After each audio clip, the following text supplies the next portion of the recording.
Mark Strand with eXp Realty, joined by Scott Buckley of Sunlife Financial.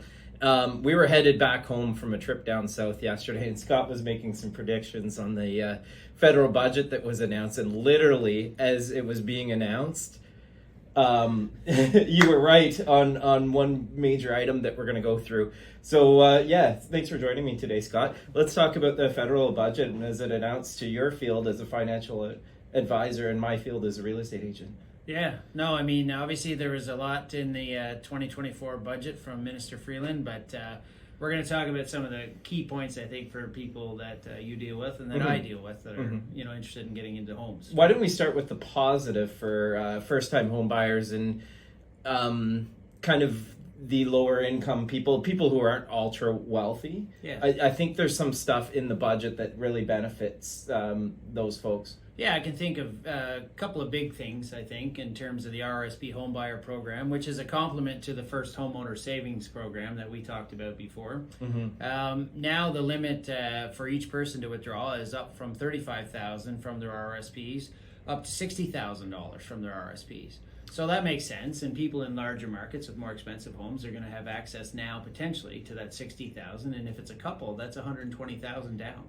Now, the grace period for withdrawing those RSPs to buy a home has changed also. The repayment part of it. Now, they used to have to start your repayments in the third year after you did your down payment, but now that's been extended to 5 years after you've withdrawn the money from your RSP. So it gives you a little bit more time to adjust to the new home and get the budget under control. And who knows, maybe some interest rate reductions happen in those next 3 to 5 years as well. Now, your big prediction was the capital gains tax. You were looking at things as in we've had carbon tax, various taxes as we're trying to balance the budget, right. And you said that's the next thing that I'll bet gets hit. And literally, as you were saying it, they were announcing the budget. Yeah. And you looked this morning. I got a text, and that's why I'm here today to discuss.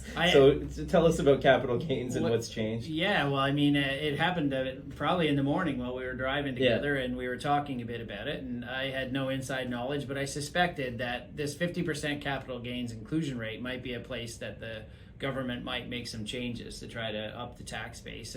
And sure enough, as of June 25th this year, the capital gains inclusion rate on gains over the first $250,000 is now going to be 66.6%, or 2/3.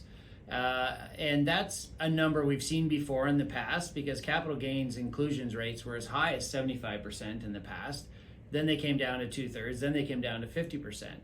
So I think, they're saying it's only going to apply to the higher wealth people, which I guess makes sense because it's only a change on the amounts over $250,000. Yeah, and it's not the principal residence. It's someone's investment property or an additional property that they own, like a cottage. So in our industry, if you were looking to sell a cottage, you may want to get it to market ASAP and get it sold by June 25th.